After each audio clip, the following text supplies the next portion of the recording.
Hello दोस्तों, आज हम स्टार्ट करने वाले हैं कलचुरी राजवंश के बारे में पूरा अध्ययन। ठीक है। ये जो है वीडियो जो है छत्तीसगढ़ के इतिहास का पार्ट 2 है। पार्ट 1 आपने नहीं देखा है तो उसको जरूर देखें। ठीक है, छत्तीसगढ़ के इतिहास का ब्रह्मास्त्र पार्ट 1। ठीक है, और ये जो वीडियो है पार्ट 2 है।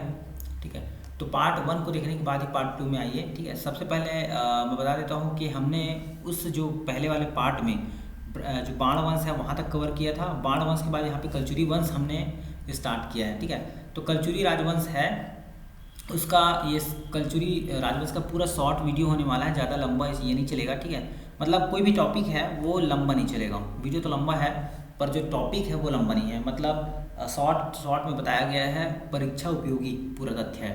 ठीक है, फैक्चुअल डेटा है इसमें, ज़्यादा स्टोरीज में नहीं पढ़ाया जाएगा। ठीक है, तो बने रहिए मेरे साथ वीडियो के अंत तक, और जो परीक्षा में आने वाले हैं उन्हीं को मैं बताऊँगा, ये याद रखिए इसमें। ठीक है, तो कलचुरी जो राजवंश है उसके जो संस्थापक थे, आदि पुरुष, वे थे कृष्णराज। कृष्णराज देव आदि पुरुष कहते हैं उनको कलचुरी वंश का। ठीक है, कलचुरी वंश को पहले क्या कहा जाता था? कच्चुरी या कालसुरी या सहस्त्रार्जुन या है वंशी या शेदी नरेश, इतना नामों से जाना जाता था। तो जो है वंशी है नाम का वो इम्पोर्टेंट है वंशी। अक्सर एग्जाम में ये पूछा जाता है कि है वंशी राजा, ठीक है, कौन है ऐसे करके इसमें से। तो आप समझिएगा कृष्णराज, कमलराज, कलिंगराज, इस तरह से। ठीक है, तो आपको जो आंसर रहेगा वो लगाना पड़ेगा। ठीक है, तो है वंश मतलब कलचुरी वंश हो जाता है वहाँ पे। ठीक है, कलचुरी वंश के जो 2 शाखा थे उस समय। ठीक है, रतनपुर की शाखा, रायपुर की शाखा। ठीक है, तो रतनपुर की जो शाखा है उसका जो शुरुआत किया था कलिंगराज ने किया था, और रायपुर के जो शाखा है उसका शुरुआत जो किया था रामचंद्र देव ने किया था। इसका शुरुआत किसने किया था? कलिंगराज। और रायपुर की जो शाखा है उसका शुरुआत किया था रामचंद्र देव। रामचंद्र देव इन्होंने किया था, रामचंद्र देव। ठीक है, तो कलिंगराज और रामचंद्र देव, ये भी इंपॉर्टेंट है, नाम याद रखना आपको। ठीक है, सबसे पहले जो कलचुरी राजवंश आया ना वो कहाँ पे आया था? तो सबसे पहले जो है छत्तीसगढ़ में तो आया नहीं था, पहले पहले आया था त्रिपुरी यानी जबलपुर में। ठीक है, जो अभी वर्तमान में जबलपुर है एमपी में, त्रिपुरी। ठीक है, यहाँ पे उन्होंने अपनी राजधानी बनाई थी और वहाँ पे राज करते थे। ठीक है, जिसका प्राचीन स्थान था महिष्मती कहते थे उसको, या फिर बाद में उसको त्रिपुरी हुआ। तो सबसे पहले जो स्थान था उनका महिष्मती था, बाद में त्रिपुरी इन्होंने किया। ठीक है, वर्तमान में जो है तेवर नामक जगह है एमपी में। ठीक है, जबलपुर के आसपास। ठीक है, वो वाला कहते हैं उसको। ठीक है, तो ये जो है बाद में त्रिपुरी हुए, और उन्हीं की जो त्रिपुरी शाखा थी उसी से 2 राजवंश निकले, एक रतनपुर की शाखा और एक रायपुर की शाखा छत्तीसगढ़ में।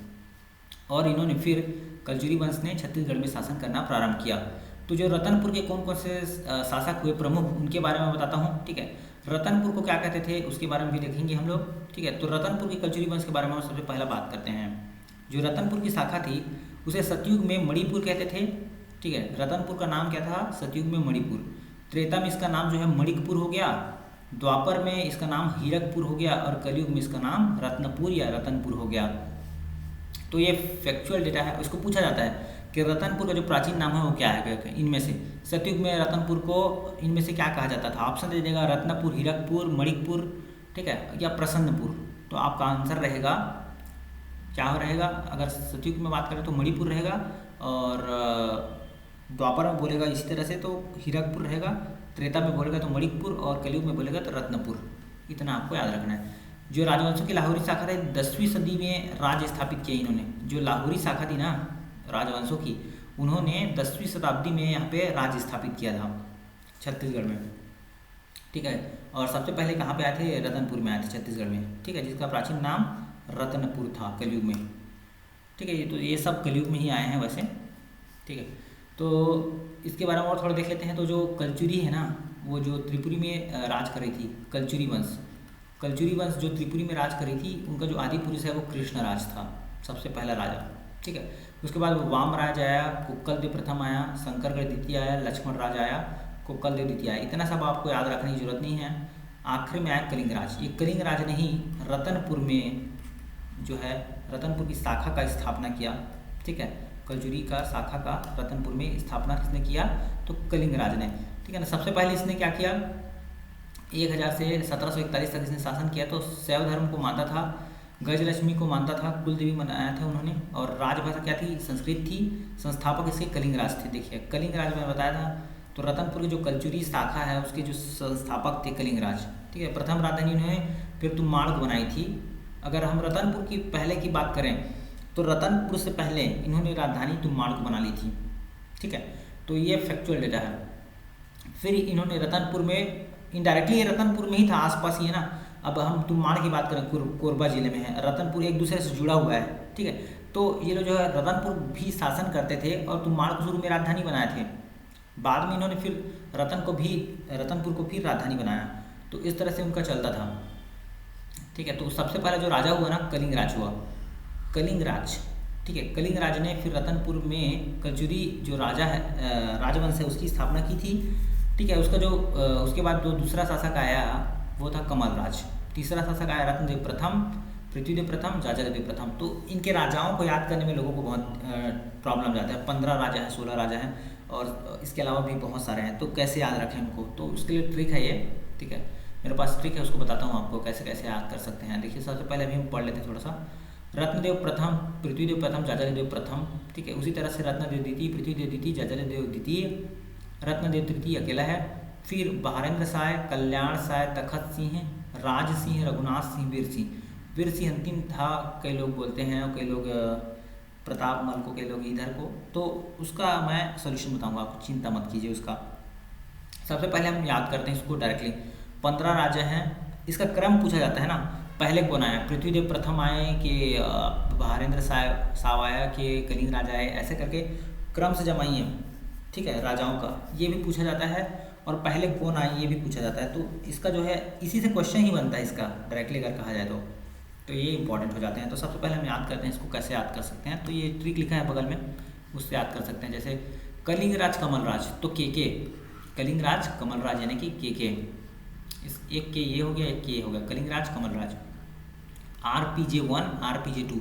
आर मतलब होता है रत्नदेव प्रथम, पी मतलब होता है पृथ्वीदेव प्रथम और जे मतलब होता है जाजालदेव प्रथम, ठीक है। तो आरपीजे ये हो गया हमारे पास प्रथम वाला, रत्नदेव द्वितीय, पृथ्वीदेव द्वितीय और जाजालदेव द्वितीय, ये हो गया आपका ये वाला आरपीजे द्वितीय। उसके बाद रब कतरा रवि, ये याद रख लेना है आपको।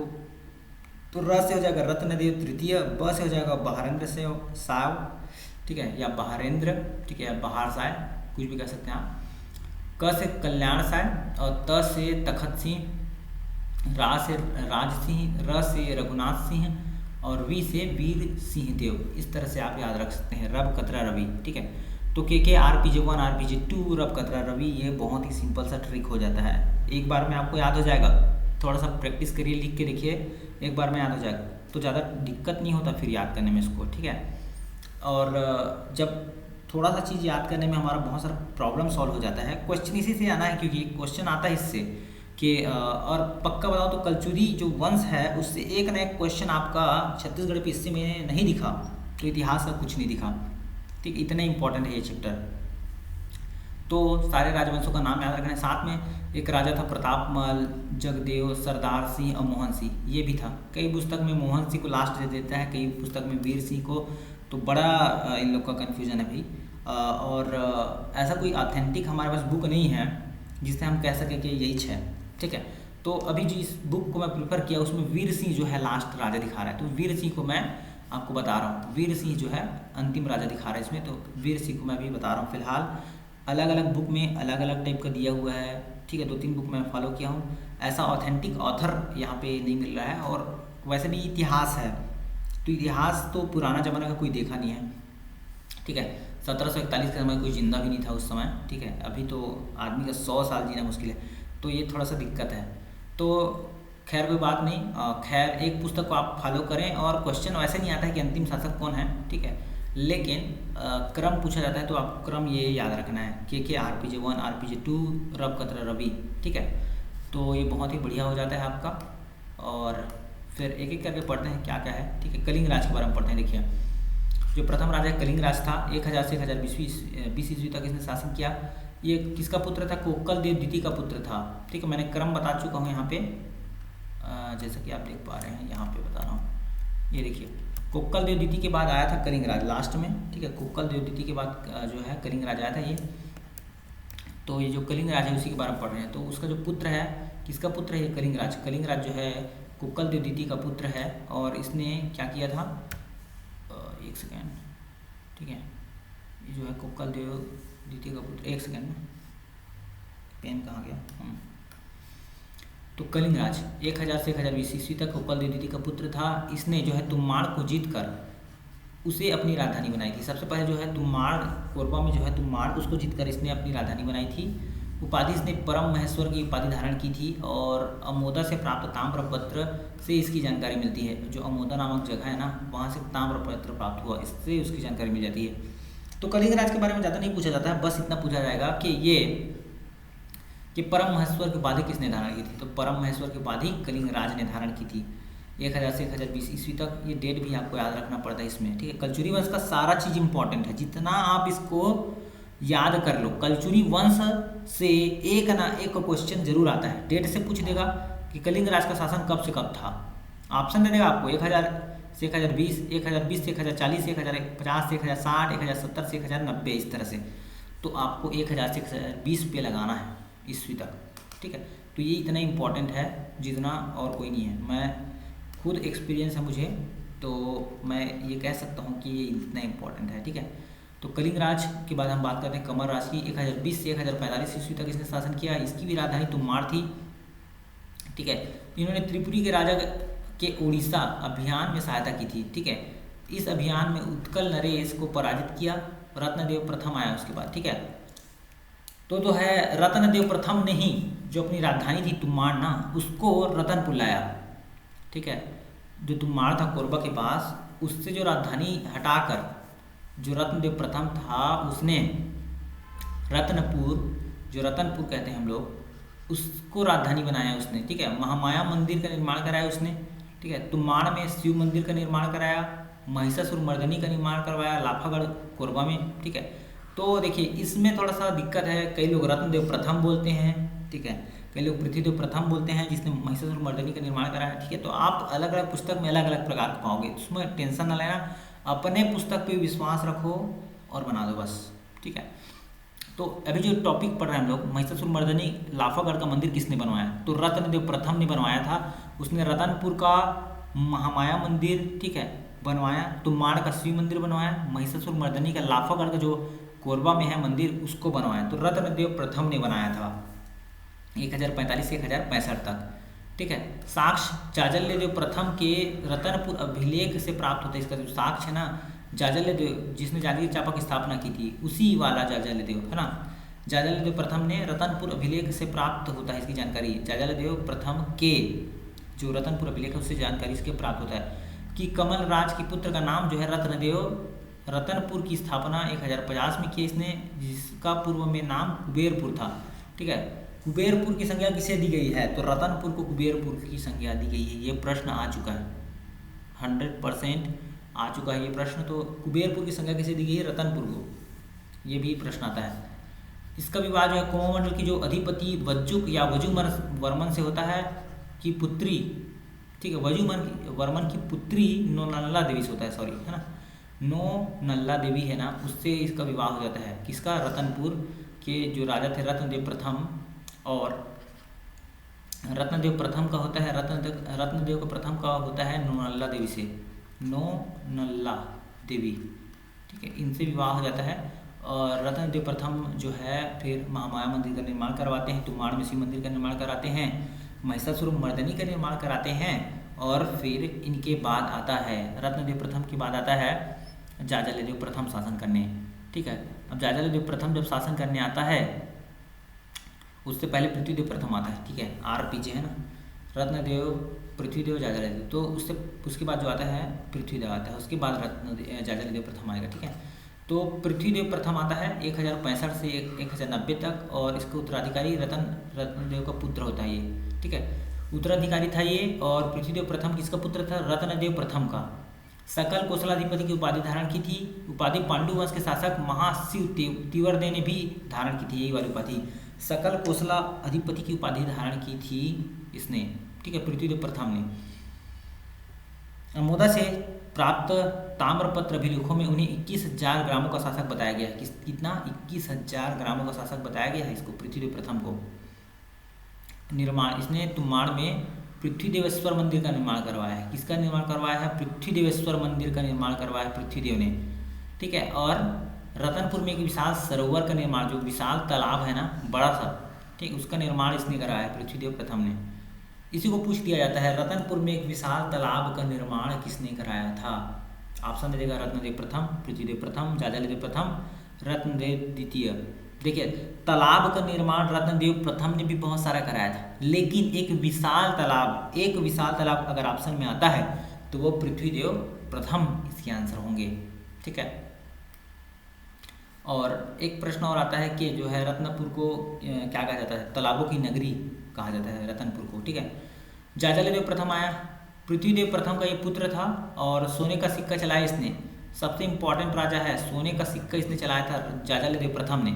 और इसने फिर जांजगीर चांपा जो नगर है उसकी स्थापना की थी। जाजालीपुर यानी जांजगीर का जो नामक जगह है ना, जांजगीर की स्थापना की थी, चांपा की नहीं की थी, जांजगीर नामक जो जगह है ना उसकी स्थापना इसने की थी जाजालीदेव प्रथम ने। बस्तर के छिंदक नागवंशी राजा सोमेश्वर को पराजित किया। ये प्रश्न आ चुका है, राजा सोमेश्वर को पराजित किया करके। अभी 2019 में ऐसा प्रश्न आया था, जोड़ी मिला ने बोल दिया था कि जाजालीदेव प्रथम ने किसको पराजित किया, ऑप्शन दिया था पूरा, ठीक है। मतलब सही जोड़ी मिलाने वाले में आया था, तो एक तरफ राजा दिया था, एक तरफ उनका कार्य दिया था। तो इन्होंने क्या कार्य किया था? जाजालीदेव प्रथम ने राजा सोमेश्वर को पराजित किया था, ठीक है। तो पाली के शिव मंदिर का भी इन्होंने जीर्णोद्धार कराया है। जो कोरबा पाली के शिव मंदिर है ना उसका निर्माण किसने कराया था? तो बाणवंश में हमने पढ़ाया था। तो बाणवंश के जो राजा थे विक्रमादित्य, उन्होंने जो है कोरबा के पाली के शिव मंदिर का निर्माण कराया था। अब उसी जो पाली का शिव मंदिर अब कुछ दिन बाद पुराना हो गया, तो उसी का जीर्णोद्धार किसने कराया था? जाजालीदेव प्रथम ने करवाया था। सोने के सिक्के चलवाए थे इसने, ठीक है, बहुत इंपॉर्टेंट है। विष्णु मंदिर बनवाया है, ठीक है। जो आपका जांजगीर में आप देखेंगे तो एक खंडहर टाइप का विष्णु मंदिर है, यानी बहुत पुराना मंदिर है, ठीक है, जो आधा अधूरा निर्मित है, पूरी तरह से निर्मित नहीं है। उस मंदिर को इन्होंने ही बनवाया था, ठीक है।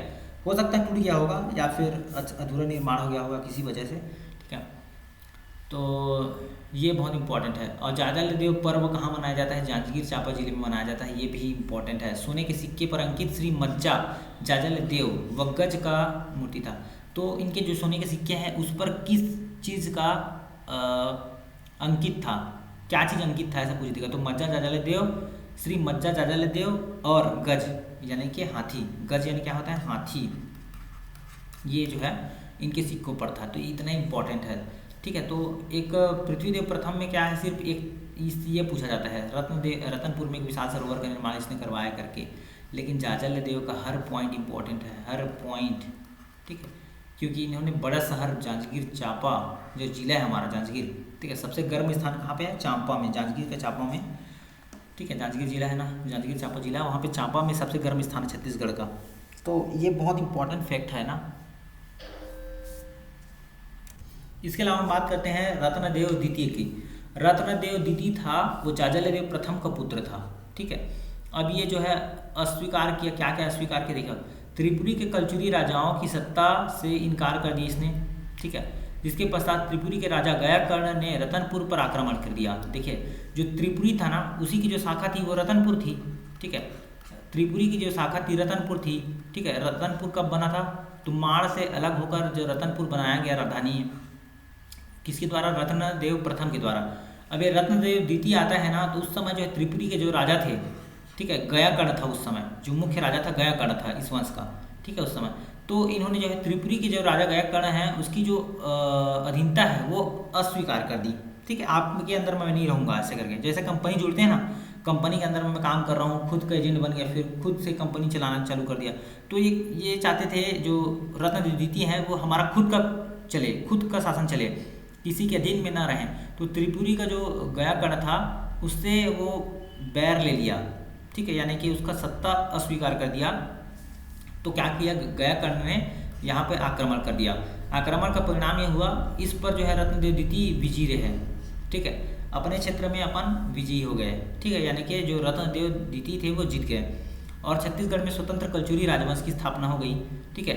इसके सामंत का नाम था वल्लभराज ने कोटागढ़ में जो है तालाब का निर्माण कराया था और अकलतरा में सूर्यपुत्र रेवंत मंदिर का निर्माण कराया था। तो इतना इंपॉर्टेंट नहीं है, ठीक है। लेकिन फिर भी याद रख लीजिए वल्लभराज किसका जो है सामंत था, ऐसा पूछा जा सकता है। तो जाजलदेव प्रथम का ये जो है सॉरी इसका रत्नदेव द्वितीय का ये जो है आपका सामंत था, ठीक है। अगला हम देखते हैं रत्नदेव, अगर हम द्वितीय की बात कर रहे हैं तो अब पृथ्वीदेव द्वितीय के बारे में हम बात कर लेते हैं, ठीक है। पृथ्वीदेव द्वितीय जो है ना उसके बाद आता है किसके बाद, रत्नदेव द्वितीय के बाद। तो 1035 से 1065 तक इसने शासन किया। सबसे अधिक लेख प्राप्त हुए हैं इसी का, ठीक है। चांदी का छोटा सिक्का इसने चलाया। देखिए जाजलदेव प्रथम ने सोने के सिक्के चलाए, ठीक है। एक तरफ गज था, एक तरफ, ठीक है, किसका था, एक तरफ किसका मूर्ति है, अभी मैंने बताया यहाँ पे थोड़ा देर पहले आपको कि एक तरफ आपका सोने का सिक्का था, उसमें श्री मज्जा जाजलदेव था, श्री मज्जा जाजलदेव का एक तरफ था, दूसरी तरफ गज यानी हाथी का था, ठीक है। तो स्वर्ण सिक्के चलाने वाला इसमें जो शासक थे वो जाजलदेव प्रथम थे। और उसके बाद जो शासक आया पृथ्वीदेव द्वितीय, वो था चांदी का छोटा सिक्का चलाया इसने। जीर्णोद्धार इसने राजीव लोचन मंदिर का जीर्णोद्धार कराया, ठीक है। राजीव लोचन मंदिर का निर्माण किसने कराया है, ठीक है। तो राजीव लोचन जो मंदिर है ना उसका निर्माण हमारा करा दिया था किसने, तो भानुगुप्त ने करा दिया था, ठीक है। जो राजीव लोचन मंदिर है उसका निर्माण किसने कराया था, तो भानुगुप्त ने करा दिया था। ये कौन से वंश के थे, जो है नल वंश के थे, सॉरी विलास तुंग ने, भानुगुप्त ने विलास तुंग ने कराया था। विलास तुंग, राजीव लोचन मंदिर का निर्माण कराया था विलास तुंग ने। किसने, एक बार लिख लेता हूँ, विलास तुंग, थोड़ा सा भूल गया। जो मैं बता रहा हूँ ना भानुगुप्त ने, वो उस मंदिर का निर्माण कराया, तालागा में जो है ना देवरानी जेठानी उसका।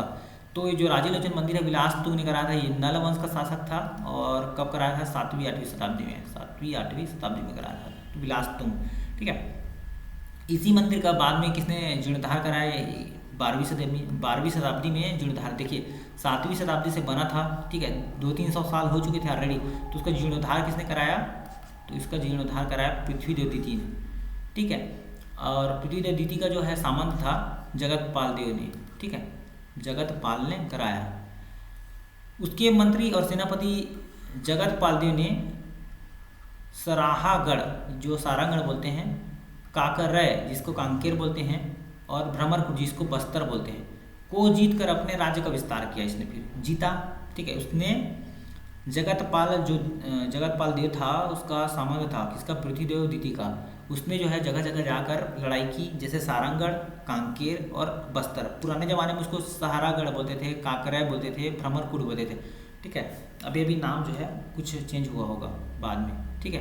तो पहले इसका ये नाम था। तो इसी क्षेत्र को जीता और अपने राज्य को विस्तार किया किसने, पृथ्वीदेव द्वितीय ने। जाजलदेव द्वितीय आता है उसके बाद। जाजलदेव द्वितीय 1165 से 1168 तक रहा। इसने एक युद्ध लड़ा त्रिपुरी के कलचुरी शासक जय सिंह के साथ, जिसमें जय सिंह परास्त हुआ। जो जय सिंह था ना वो आपका परास्त हो जाता है और वापस लौट गया। यह युद्ध शिवरी नारायण के मध्य हुआ, जिसकी जानकारी शिवरी नारायण अभिलेख से प्राप्त होती है, ठीक है। तो जाजलदेव के द्वितीय के साथ जिसने लड़ा था वो था जय सिंह, और जय सिंह क्या हो गया था, पराजित हो गया था। इसको आपको याद रखना है, बहुत इंपॉर्टेंट है। ये भी आया था प्रश्न कि किसने जय सिंह को पराजित किया था, तो जाजलदेव द्वितीय ने। तो ये 2020 में आया था। इसमें भी सही जोड़ी मिलाव करके आया था। एक तरफ जाजलदेव द्वितीय दे दिया था, रत्नदेव द्वितीय दे दिया था, और उधर जो हारने वाले थे या जीतने वाले थे वो दिया था। जैसे जय सिंह जो पराजित हुआ था, और इससे पहले जो एक मैंने राजा बताया था आपको, देख मैं बता देता हूँ। इसमें जाजलदेव किसने हराया था, प्रथम ने सोमेश्वर को पराजित किया था। तो इधर जाजलदेव प्रथम आया था, इधर आपका जाजलदेव द्वितीय आया था, और जय सिंह को पराजित किया, सोमेश्वर देव को पराजित किया। तो ऐसा जोड़ी मिलाने के लिए आया था। तो ये बहुत इंपॉर्टेंट फैक्ट है इसमें, ठीक है।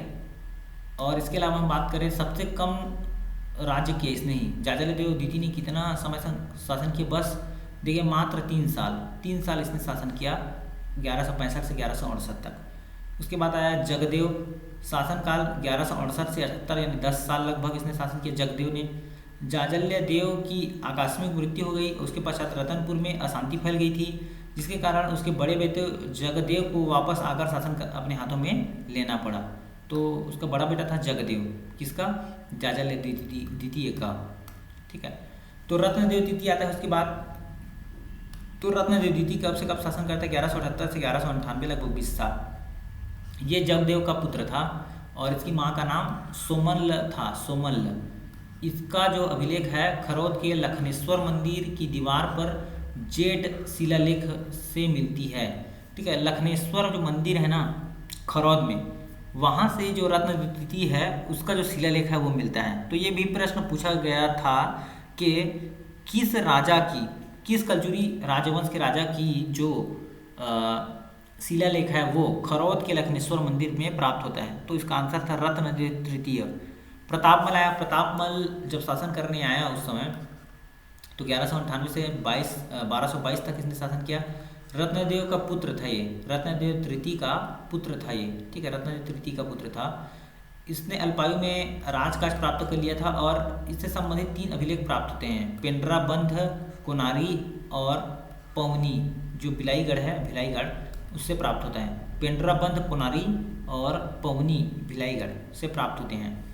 इसने तांबे का सिक्का चलाया था। देखिए अब स्टैंडर्ड घटता जा रहा है। देखिए जाजल्यदेव प्रथम ने, जाजल्यदेव जो प्रथम है, प्रथम उसने सोने के सिक्का चलाया था। रत्नदेव था आपका सॉरी पृथ्वीदेव जो था प्रथम, उसने जो है चांदी का सिक्का चलाया। अब ये जो आया अगला शासक वो तांबा का सिक्का चला रहा है भैया। देखो तो स्टैंडर्ड कितना गिरते जा रहा है। जो प्रतापमल था ना,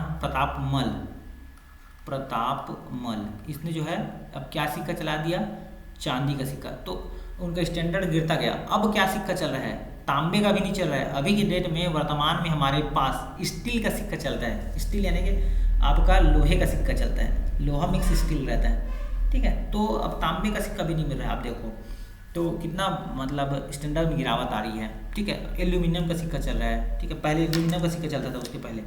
ठीक है, जब हम 10-20 पैसे हमारे पास थे, अभी भी है मेरे पास, तो वो जो सिक्का था ना एल्यूमिनियम का था।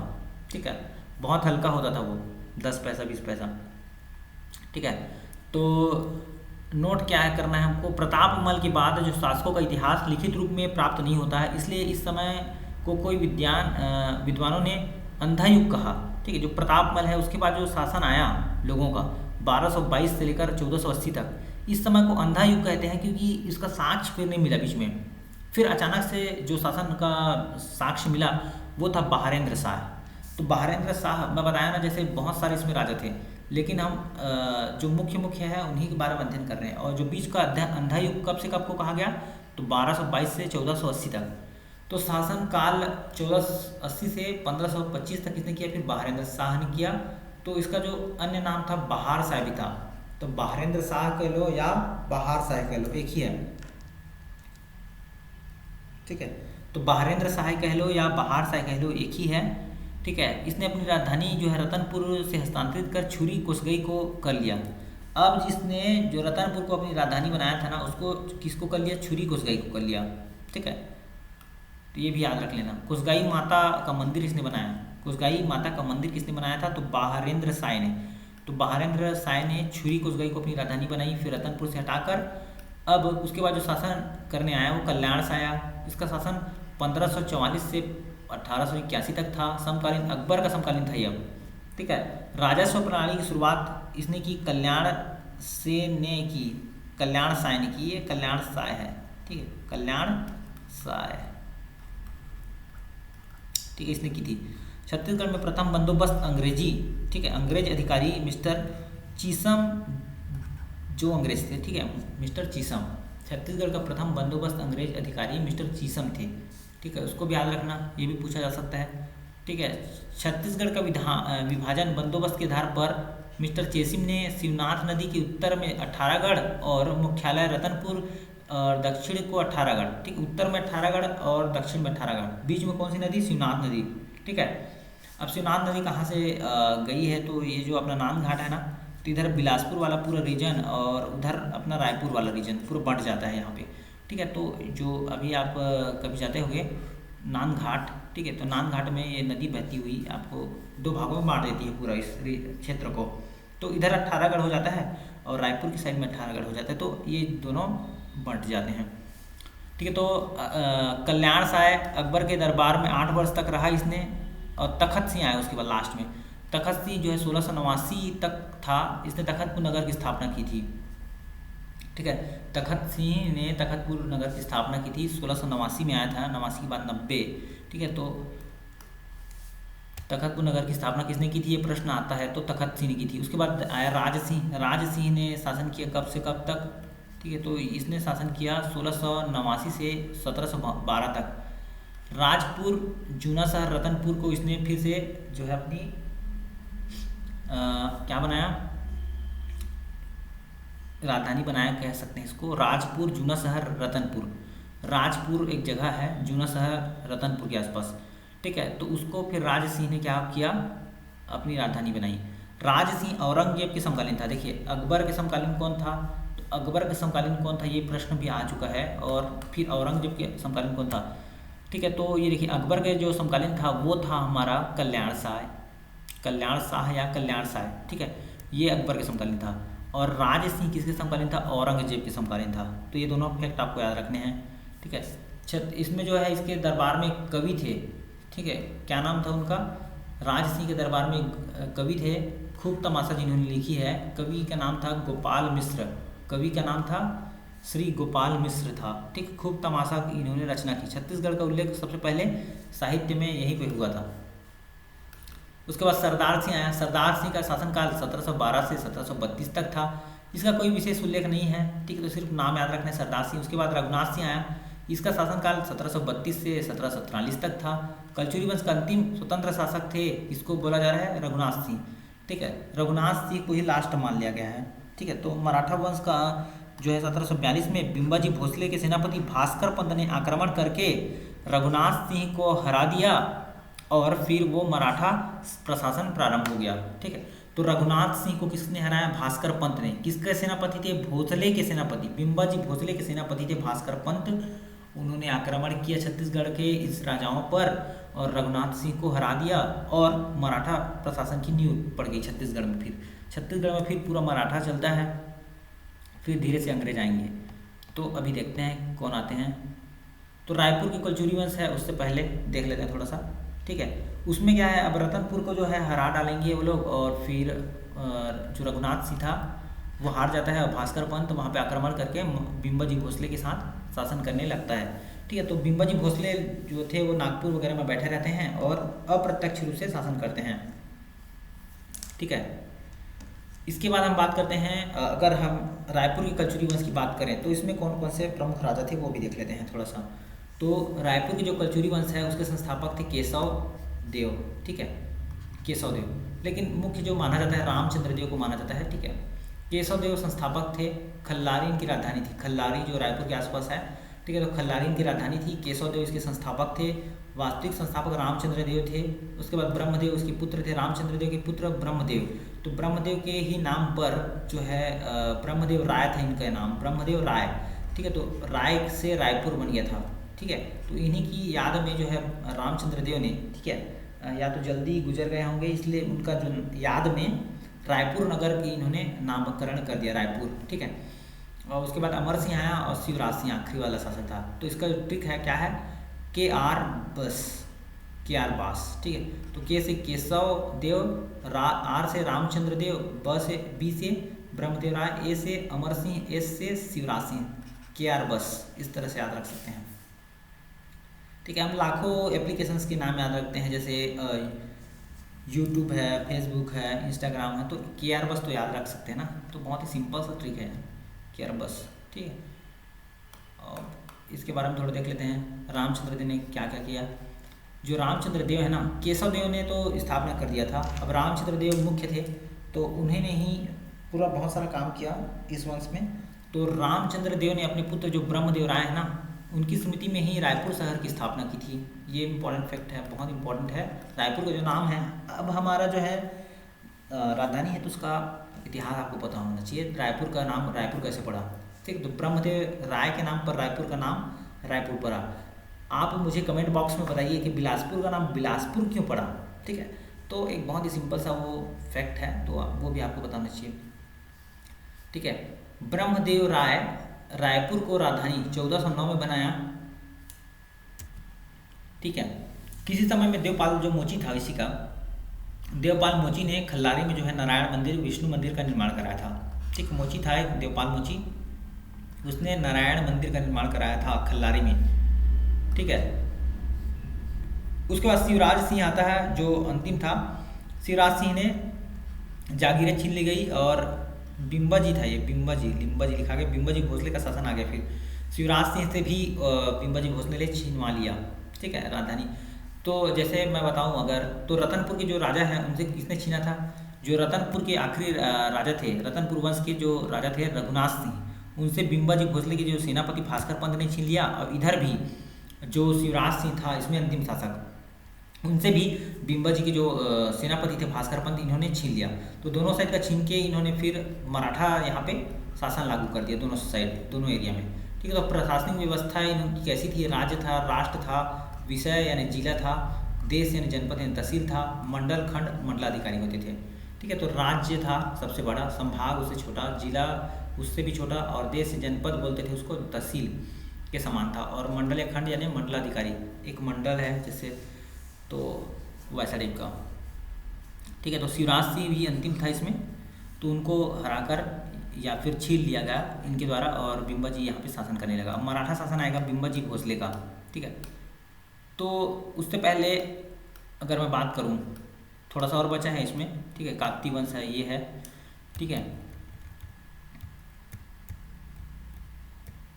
तो ये मैं बता देता हूँ कि जो आपका बिम्बाजी भोसले है उसका जो शासन है मराठा शासन, वो जो है आधुनिक भारत में आ जाता है। उसके बाद अंग्रेज वंग्रेज आया है, तो वो अलग पार्ट में कवर करूँगा मैं, ठीक है। इसके बाद वाले में अभी मैं पढ़ाने वाला हूँ आपको छिंदक नागवंश, ठीक है।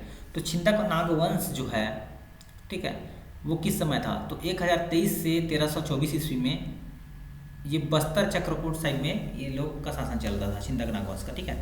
तो छिंदक नागवंश किस साइड में थे? तो छिंदक नागवंश और क्या क्या बच गया मैं बताता हूँ आपको। छिंदक नागवंश बचा है जो प्राचीन भारत में बात करें तो प्राचीन छत्तीसगढ़ में बात करें तो धारावर्ष, सोमेश्वर देव, ये इनके राजा हैं। और फड़ी नागवंश है, देखिए छिंदक नागवंश के बाद फड़ी नागवंश बचा है एक, और उसके बाद काकतीय वंश बचा है, ठीक है। उसके बाद ये छत्तीसगढ़ का जो प्राचीन इतिहास है ना वो कंप्लीट होता है। उसके बाद हम आधुनिक इतिहास पढ़ेंगे जिसमें हम बताएंगे कि मराठा जो शासक थे, बिम्बाजी भोसले, वेंकोजी भोसले, चिन्मड़ाजी भोसले, ये कौन कौन आए उनके बारे में पूरा देखेंगे। फिर अंग्रेज कैसे आए, ठीक है, उनको हटा के, ठीक है, ये सब देखेंगे। तो अभी ये प्राचीन चल रहा है, तो छिंदक नागवंश पहले देख लेते हैं ना, ठीक है। छिंदक नागवंश में ये जो थे कब से कब तक शासन किया इन्होंने? 1023 से 1324 ईस्वी तक शासन किया।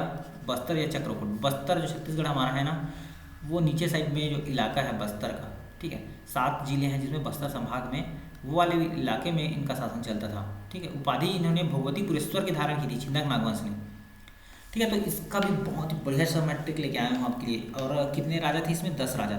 सबसे पहले जो संस्थापक राजा था वो नीपति भूषण था, संस्थापक। दूसरा जो राजा हुआ धारावर्ष हुआ, तीसरा मधुरांतक, चौथा सोमेश्वर प्रथम। सोमेश्वर देव प्रथम वही है जिसको अपना जाजादेव प्रथम ने पराजित किया था छिंदक नागवंश के। और उसके बाद कन्हड़ देव प्रथम आता है, राजभूषण सोमेश्वर देव द्वितीय आता है, जगदेव भूषण नरसिंह देव आता है, कन्हड़ देव द्वितीय आता है, जयसिंह देव प्रथम आता है, हरिश्चंद्र अंतिम शासक था, ठीक है। तो इसको कैसे याद रख सकते हैं? छिंदक नागवंश का एक ट्रिक मैंने पहले भी शेयर किया है वीडियो, तो आपने नहीं देखा है तो वो भी देख सकते हैं, हाँ, ठीक है। लेकिन मैं बता देता हूँ यहीं पे, न धाम सोम का राज काज हरी, इसका ट्रिक क्या है? न धाम सोम का, न धाम सोम का राजकाज हरी, राजकाज हरी का, ये बहुत ही सिंपल सा है। तो न से हो जाएगा नीपति भूषण, धाम से हो जाएगा धारावर्ष और मधुरांतक, ठीक है, म से हो जाएगा मधुरांतक, और सोम से क्या हो जाएगा? सोमेश्वर देव प्रथम, ठीक है। का से हो जाएगा आपका कन्हड़ देव प्रथम, ठीक है। और रा से हो जाएगा राजभूषण सोमेश्वर देव द्वितीय, ज से हो जाएगा जगदेव भूषण नरसिंह देव, उसका क से हो जाएगा कन्हड़ देव द्वितीय, ठीक है, ये वाला। उसके बाद जय सिंह देव आ जाएगा आपका ज से, ठीक है। हरि से हो जाएगा हरिश्चंद्र अंतिम शासक, हरिश्चंद्र अंतिम शासक ये हो जाएगा। तो ये नाधाम सोम का राजकाज हरि एक बार में याद हो जाता है। इससे भी कुछ नहीं पूछा जाता है, इससे ज़्यादा काम काज नहीं पूछा जाएगा। इससे पूछा जाता है कि राजाओं का जो क्रम है और कौन राजा किससे पराजित हुए। जैसे सोमेश्वर देव प्रथम है तो जाजाला देव प्रथम से पराजित हुए थे।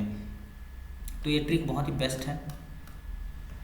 देखिए धारावर्ष के बारे में बात करता हूँ, ठीक है। तो धारावर्ष थे वो कौन थे,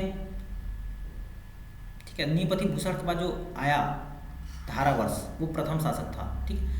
उसका धारावंश का जो सेनापति था चंद्रादित्य थे, जिसने 1200 दंतेवाड़ा में निम्न मंदिर बनवाए थे। ठीक है, तो धारावर्ष ने क्या क्या काम किया, ठीक है, उसके सेनापति ने क्या काम किया उसके बारे में देखते हैं। ठीक है, निबंधी भूषण थे वो संस्थापक थे। अब उसका जो ज़्यादा काम काज नहीं है तो उसके बारे में नहीं पढ़े हैं, धारावर्ष डायरेक्ट पढ़े हम लोग। धारावर्ष के बारे में अगर हम बात करें तो जो बारसूर में दंतेवाड़ा में है ना बारसूर, उसमें निम्न मंदिर बनवाए इसने, जैसा कि चंद्रादित्येश्वर मंदिर। चंद्रादित्य ये मंदिर क्या है, शिव जी का मंदिर है। ठीक है, चंद्रादित्य मंदिर जो है शिव जी का मंदिर है और ये कहाँ पे है, बारसूर दंतेवाड़ा में है।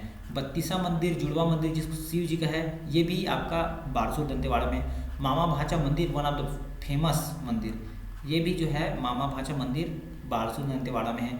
विशाल गणेश जी की प्रतिमा जो अक्सर आप देखेंगे जब बारसूर का नाम आता है, ठीक है, या बारसूर का आप फोटो देखेंगे कभी भी तो गणेश भगवान की प्रतिमा आपको दिखेगी बड़ा सा। तो विशाल गणेश जी की प्रतिमा जो है बारसूर दंतेवाड़ा में है। चंद्रादित्य सरोवर मंदिर, ये चंद्रादित्य सरोवर है वो भी वहीं पे है। ठीक है, बारसूर में। ठीक है, सरोवर यानी क्या होता है, आपका तालाब होता है। ठीक है, तालाब है ये, मंदिर नहीं है। ठीक है, तो चंद्रादित्य सरोवर जो है आपका बनाया गया था यहीं पे, किसके द्वारा, धारावर्ष के सेनापति द्वारा। चंद्रादित्य थे जिसने बनवाया था। ठीक है, लगभग 147 मंदिर इसने बनवाया था और तालाब बनवाए थे। तो ये काफ़ी इंपॉर्टेंट हो जाता है बारसूर दंतेवाड़ा में जो चंद्रादित्य हैं वो। ठीक है, धारावर्ष का नाम नहीं पूछा कि चंद्रादित्य भी दे देगा तो उसमें आपको थोड़ा सा सोचना पड़ेगा। ठीक है, चंद्रादित्य कौन से, धारावर्ष के सेनापति थे। अगला जो शासक आता है हमारे पास वो था हमारा सोमेश्वर प्रथम। सोमेश्वर ने क्या किया था, धारण किया था महाराजा, ठीक है, या महाराजा धीराज की उपाधि, महाराजा धीराज। ठीक है, थोड़ा सा इसमें टंग फिसल रहा है मेरा, ठीक है, कोई बात नहीं। महाराजा धीराज इसकी उपाधि धारण की थी। परम भट्टारक, ठीक है, परम महेश्वर, ठीक है, परमेश्वर, ठीक है, परमेश्वर की उपाधि सीधा। स्वर्ण सिक्के इसने बिलासपुर से प्राप्त हुए। इसके स्वर्ण सिक्के सोमेश्वर के हमको कहाँ से प्राप्त हुए हैं तो बिलासपुर से। विजय अभियान इसने मधुरांतक को पराजित किया। ठीक है, इसके अलावा बहुत सारा विजय इसने किया, जैसे उड़ विजय, वेंगी विजय, लिमड़ा विजय, लंजी विजय, वज्र विजय, भद्रपत्तन विजय। ठीक है, रतनपुर शासक पृथ्वीदेव जो प्रथम है ना, कलचुरी विजय किया। 6,96,000 गांवों पर विजय प्राप्त किया। इतना प्रतापी शासक था, सोचो। उसके बाद क्या होता है, देखिए, पृथ्वीदेव जो प्रथम को हरा देता है ना, उसके बाद जाजलदेव प्रथम है उसका बेटा। ठीक है, जैसे RPJ में रहा था। ठीक है, रत्नदेव, पृथ्वीदेव, जाजलदेव। ठीक है, तो पृथ्वीदेव उसको हराएगा तो उसका बेटा जो है जाजलदेव है। ठीक है, अगर प्रथम की बात करें प्रथम है, द्वितीय की बात करें द्वितीय है, तो इसमें अभी प्रथम की बात करें तो जाजलदेव जो आता है ना वो उससे हार जाता है। फिर जाजलदेव से क्या है, हार गया सोमेश्वर देव। ठीक है, सोमेश्वर देव के पूरे परिवार सहित उसको बंदी बना लेता है। कौन, जाजलदेव प्रथम जो कलचुरी वंश का शासक है। अब जाजलदेव जो जिसने जांजगीर चांपा की स्थापना की उसी ने। ठीक है, जाजलदेव प्रथम जब इनको पूरा बंदी बना लेता है परिवार सहित, तो उसकी जो माता रहती है ना, जिनका नाम है गुंडा महादेवी, उसके कहने पर जो है छोड़ देता है फिर। ठीक है, अब क्या इसको परिवार को बंदी बना के रखूँ, पूरा इसका राजकाज जो है अपने वश में हो गया है, ये हार गया, हार मान लिया, अब इसको क्या बंधु बनाऊँ करके पूरे उसके माता के कहने पर उसने फिर छोड़ दिया। तो इतना स्टोरी था, बहुत लंबा चौड़ा इसका। तो सोमेश्वर देव प्रथम इतना सारा विजय किया है, तो एक आध विजय पूछ देगा, मान लो जैसे वेंगी विजय किसका विजय है। ठीक है, तो वेंगी विजय गोदावरी तथा कृष्णा के बीच होने वाला विजय है, जिसने सोमेश्वर देव ने जीता था विजय अभियान में। ठीक है, उड़ विजय क्या है, वेंगी विजय क्या है, लिमड़ा विजय क्या है, लंजी विजय, वज्र विजय, ये सब विजय आपको याद रखना पड़ेगा। थोड़ा सा स्क्रीनशॉट लीजिए और एक बार रिवाइज करके देखिए, आपको याद हो जाएगा। उसके बाद आता है कन्हड़ देव जो प्रथम था वो। पृथ्वीदेव द्वितीय कलचुरी के जो सामंत थे जगपाल सिद्धदेव से हार गया। जो जगपाल देव था वो पृथ्वीदेव द्वितीय का जो शासक था, ठीक है, उससे हार गए चक्रकोट बस्तर में। ठीक है, तो कन्हड़ देव प्रथम के किससे हार गए ऐसे करके क्वेश्चन आएगा, तो पृथ्वीदेव द्वितीय के जो कलचुरी सामंत थे जगपाल देव, ठीक है, उनसे हार गया था। हरिश्चंद्र आया, हरिश्चंद्र जो है अंतिम शासक था और इसे हराकर अन्नम देव ने काकती वंश की यहाँ पे स्थापना कर दी थी। ठीक है, हरिश्चंद्र की बेटी चमेली देवी से विवाह से मना कर दिया, इसलिए उसकी याद किया जाता है, इसलिए। ठीक है, इसलिए याद किया जाता है इसे। ठीक है, हरिश्चंद्र का जो था, हरिश्चंद्र की बेटी जिसका नाम था चमेली देवी। ठीक है, चमेली देवी बहुत ही अच्छी लड़की थी, मतलब खूबसूरत थी, और जो अन्नम देव है काकती वंश के राजा, उनका उन पे दिल आ जाता है, मन आ जाता है। ठीक है, तो फिर क्या हरिश्चंद्र के पास जाते हैं, वे राजा थे, वो भी राजा थे, ठीक है। तो उन्होंने तो मना कर दिया, ठीक है। अब उनसे अपनी बेटी से पूछने के लिए बोला, तो उन्होंने, तो उनकी बेटी ने पूरा मना कर दिया, ठीक है, मैं शादी नहीं कर सकती ऐसे करके। तो अन्नमदेव को आता है गुस्सा, फिर ये हरिश्चंद्र को और फिर पूरे इसके राज्य को तहस नहस कर देता है, ठीक है, यानी कि आपका जीत लेता है। अब यहाँ पे जो है इसका वंश स्थापित हो जाता है, वो है काकती वंश, ठीक है। तो इनका जो है प्रेम करता था, समझ जाइए, चमेली देवी को एक तरफा प्रेम, और इसको फिर पानी पाता है तो फिर तहस नहस कर देता है, और फिर काकती वंश की वहाँ पे स्थापना कर देता है अन्नमदेव, ठीक है। तो अन्नमदेव जो है काकती वंश की स्थापना कर दी है वहाँ पे, और फिर आपका काकती वंश चला यहाँ पे, जैसे कि हम बता रहे हैं यहाँ पे। तो काकती वंश की स्थापना किसने की थी? अन्नमदेव ने की थी, ठीक है। अन्नमदेव ने काकती वंश की स्थापना की, और अब ये जो है एक प्रकार से बहुत भक्त भी थे और बढ़िया आदमी थे ये भी, ठीक है। तो इन्होंने दंतेश्वरी मंदिर का निर्माण भी कराया था दंतेवाड़ा में, ठीक है। दंतेवाड़ा में जो डंकनी और शंखनी नदी के संगम स्थल पर उन्होंने दंतेश्वरी माता का निर्माण करवाया था मंदिर का, ठीक है। इनकी जो राजधानी थी वो मंदोता को इन्होंने बनाया। उसके बाद पुरुषोत्तम देव आया अगला शासक। पुरुषोत्तम देव के बाद दलपत देव आया, अजमेर सिंह, दरियाए देव, महिपाल देव, भूपाल देव, भैरम देव, रानी चरीर, प्रफुल्ल देवी, ठीक है, प्रवीर चंद्र भंजदेव, ठीक है। तो अपुद अदम भू भैरव प्रवीर, ये ट्रिक है इसका, ठीक है। अ से हो जाएगा अन्नम देव, पू से हो जाएगा पुरुषोत्तम देव, द से हो जाएगा दलपत देव, ठीक है। अपुद अदम भू भैरव प्रवीर, ठीक है। तो ये याद करने में ज़्यादा दिक्कत नहीं जाएगा, थोड़ा सा उटपुटांग बना जरूर है ये ट्रिक, ठीक है।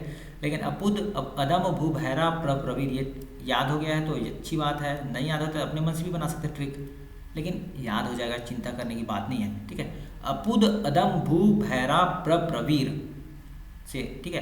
तो अ से अन्नम देव, पू से पुरुषोत्तम देव, द से दरियाए देव, अ से अजमेर देव, द से दरिया देव, म से महिपाल देव, भू से भूपाल देव, भैरा से भैरम देव, और रा से रानी चेरिस, भैरा में भय से भैरम देव और रा से रानी चेरिस, प्र से प्रफुल्ल देवी, और प्रवीर से प्रवीर चंद्र भंजदेव। जो प्रवीर चंद्र भंजदेव सम्मान है ना, वो तीरंदाजी के क्षेत्र में दिया जाता है, तो ये भी इम्पोर्टेंट बहुत हो जाते हैं। तीरंदाजी के क्षेत्र में कौन सा पुरस्कार दिया जाता है? तो प्रवीर चंद्र भंजदेव, ठीक है। आप कमेंट बॉक्स में बताइए किसको मिला भी अभी 2020 में, ठीक है। अगर नहीं पता तो वीडियो जाके देखें, मेरा एक वीडियो बना हुआ है जिसमें सारे पुरस्कार का शॉर्ट वीडियो है, 3 मिनट का वीडियो है इसी में, ठीक है। तो छत्तीसगढ़ पुरस्कार का एक वीडियो है, उसको आप देख लें। छत्तीसगढ़ में आदिवासी विद्रोह हुआ उसके बाद, ठीक है। अब उससे पहले एक और वंश आया था बीच में, फड़ी नाग वंश, थोड़ा सा, ठीक है। 9वीं से 15वीं शताब्दी तक था फड़ी नाग वंश, कुछ समय के लिए आया था, ठीक है।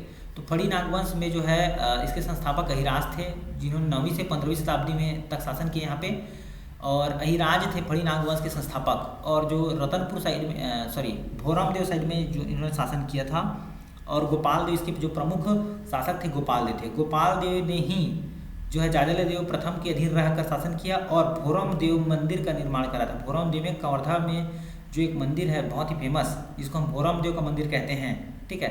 खजुराहो, जिसको छत्तीसगढ़ का खजुराहो कहा जाता है, उसी मंदिर का निर्माण गोपाल देव ने कराया था। गोपाल देव ने, किसने? फड़ी नाग वंश की गोपाल देव ने, ठीक है।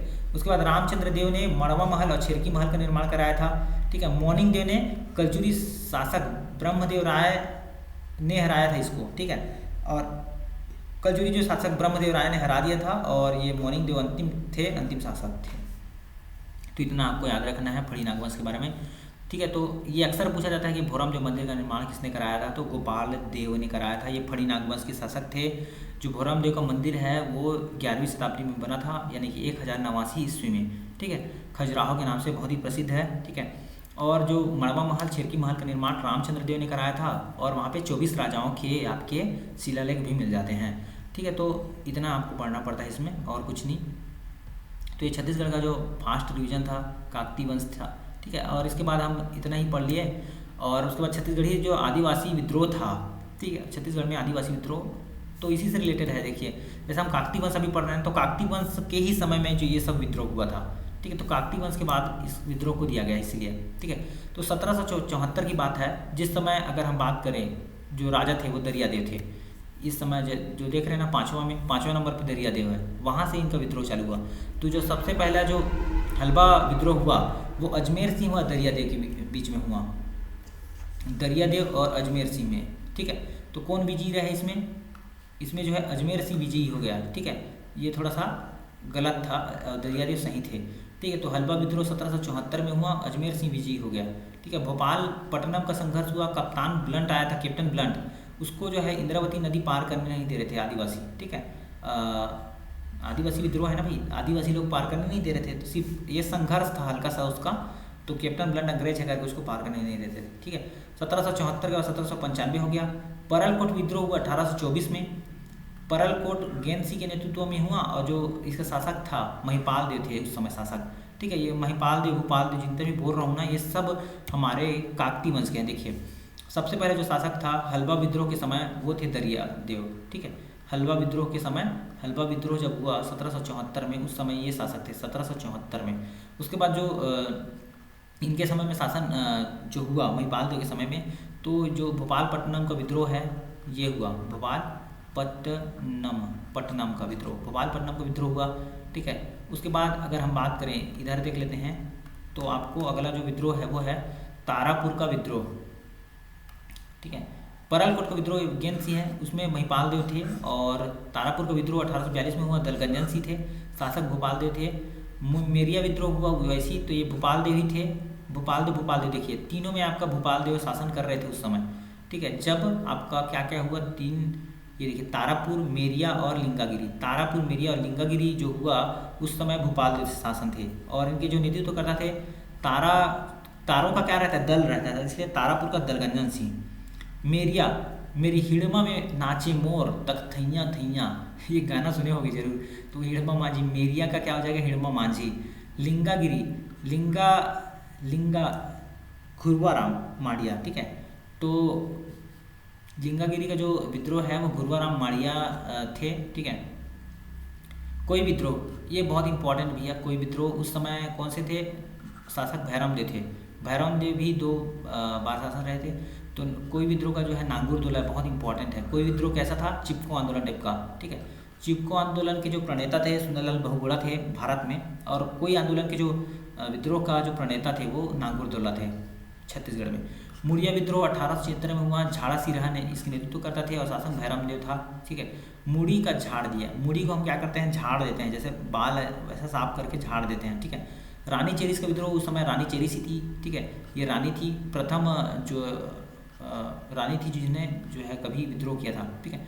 भूमकाल विद्रोह ये तो बहुत इंपॉर्टेंट है, 1910 में हुआ है, और ये पूछा भी जाता है, डेट भी पूछा जाता है, और किसने किया था, तो गुंडाधुर शासक थे इस समय, रुद्र प्रताप शासक थे, और गुंडाधुर ने नेतृत्व किया था। किसान उराव विद्रोह, शासक रामानुज प्रताप सिंह देव थे, ठीक है। गोंड जनजाति विद्रोह हुआ, ये किसानों का विद्रोह था, ये गोंड जनजाति का विद्रोह था, उस समय रामानुज प्रताप सिंह देव थे, ठीक है। रामानुज प्रताप सिंह देव इन दोनों में थे, ठीक है। भैरम देव इन दोनों में थे, कोई और मुड़िया में। इसके अलावा भोपाल देव तीनों में थे, दलगंजल वाला, हिड़मा माझी और घुरवाराम, यानी कि तारापुर, मेरिया और लिंगागिरी, ठीक है। तो इसका याद करने का ट्रिक मैं बना के लाया हूँ आपके लिए, बहुत ही बेहतरीन ट्रिक है, एक बार में याद होता है ये, ठीक है। तो इसका ट्रिक है, देखिए जब कोई व्यक्ति है, हलवा बोलते हैं किसको, हलवा ऐसे व्यक्ति को बोलते हैं जो पागल टाइप का बिहेव करता है, हलवा, ठीक है। हलवा हो गया है, पागल हो गया है, ऐसे क्या। तो देखिए हलवा जो पागल हो जाएगा ना, वो क्या है, आप पे कुछ भी मेल देगा, तो ताला को फेंक कर मार दिया मान लो आपको, ठीक है, ताला मेल दिया, ठीक है। छत्तीसगढ़ी में मेल दिया, हिंदी में फेंक दिया, तो मैं हिंदी छत्तीसगढ़ी मिक्स करके इसको बनाया, क्योंकि हम छत्तीसगढ़ का पढ़ा, तो अभी शर्म की बात नहीं, ठीक है। तो हलवा ने भोपाल पर ताला मिली, हलवा है वो कुछ भी फेंक सकता है, तो ताला को मिल दिया उसने। कोई मुंडी रानी भूमि थी किसानगढ़ की, ठीक है, रानी थी उस समय, मान लो मुंडी थी, मान लो अंग्रेजों वाली जो रानी रहती है वो छोटे छोटे बाल रहते हैं उसका, अब ज़्यादा ही बाल कट गया था उसका, तो मुंडी टाइप की दिख रही थी मान लो, ठीक है। किसानगढ़, ठीक है, किसान जो थे और गौड़ जनजाति के विद्रोह कर रहे थे, इस तरह से इसको याद कर सकते हैं। तो हलवा ने भोपाल पर ताला मिली, कोई मुंडी रानी भूमि थी किसानगढ़ की, हलवा ने भोपाल पर ताला मिली, कोई मुंडी रानी भूमि थी किसानगढ़ की, ठीक है। इतने में याद हो जाएगा आपका, ठीक है। हलवा से क्या हो जाएगा, हलवा विद्रोह, भोपाल से भोपालपट्टनम का विद्रोह, पर से हो जाएगा परलकोट का विद्रोह, ठीक है। ताला से क्या हो जाएगा, तारापुर का विद्रोह, में से क्या हो जाएगा, मेरिया विद्रोह, ली से क्या हो जाएगा, लिंगागिरी का विद्रोह, कोई से कोई विद्रोह, और मुंडी से क्या हो जाएगा, मुड़िया विद्रोह, रानी से क्या हो जाएगा, रानी चेरिस का विद्रोह, भूमि से क्या हो जाएगा आपका भूमकाल विद्रोह, किसान से क्या हो जाएगा, किसान विद्रोह, किसानूराव विद्रोह, और गण से हो जाएगा गोंड विद्रोह, गोंड जनजाति का विद्रोह। तो इतना इंपॉर्टेंट फैक्ट है, देखिए 12 के 12 आपको एक बार में याद होंगे, ठीक है। सन वाइज है ये और लाइन बार से है। 1774 में ये हुआ, फिर 1795 में 1824, 1842, 1842, 1856, 1859, 1876, 1870 से 82, 1910, 1918, 1832 यहाँ पे आएगा। खैर उसको बस आप याद नहीं रख सकते, 11 तो लाइन बार से है ना, ये इसको आप एक बार एक्स्ट्रा याद कर लेंगे 1832 को, ठीक है। तो जो गोंड जनजाति विद्रोह हुआ 1832 एक्स्ट्रा याद करना पड़ेगा। तो ये बहुत इंपॉर्टेंट विद्रोह था। इसके बाद दोस्तों हम चालू करेंगे छत्तीसगढ़ का आधुनिक भारत इतिहास, आधुनिक छत्तीसगढ़ का इतिहास, ठीक है। भारत का इतिहास तो बाद में पढ़ेंगे खैर। तो अभी हम छत्तीसगढ़ के आधुनिक इतिहास के बारे में बात करेंगे, और ये बहुत इंपॉर्टेंट सेशन था। इसको लाइक करें, सब्सक्राइब करें, दोस्तों को शेयर करें, और नीचे कमेंट जरूर करें कि कैसा वीडियो बनाना है, क्या करना है, कुछ मॉडिफाइड थोड़ी करना है, ठीक है।